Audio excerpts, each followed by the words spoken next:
যে কোনো প্রতিষ্ঠানের একজন পেশাদার কর্মীর যে ৩টা অপরিহার্য গুণ থাকা উচিত, এটা এটা আমি আমি আমার ব্যক্তিগত অবজারভেশন থেকেই বলতেছি যে ১ নাম্বার হচ্ছে তার যেটা দায়িত্ব, তার যেটা কাজ, এই কাজটা হচ্ছে সর্বোচ্চ সুন্দরভাবে করা।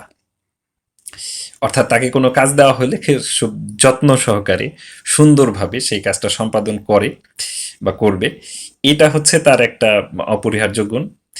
এরপরে সে যে প্রতিষ্ঠানে কাজ করে সেই প্রতিষ্ঠানের যেন কোনো ক্ষতি না হয়, আহ, এটা তার খেয়াল করা। কোনোভাবেই যেন প্রতিষ্ঠানের কোনো ক্ষতি না হয় তার দ্বারা, অথবা অন্য কারো দ্বারা ক্ষতি হবে এরকম সম্ভাবনা দেখলে সে একটা প্রতিরোধ গড়ে তুলবে বা হচ্ছে প্রতিরোধ করার চেষ্টা করবে। আর আহ, ৩ নাম্বারে যে গুণটা থাকা উচিত সেটা হচ্ছে প্রতিষ্ঠানের হচ্ছে উপকার করার মানসিকতা। অর্থাৎ তার দ্বারা অথবা যে কোনোভাবে প্রতিষ্ঠানের হচ্ছে উপকার করা।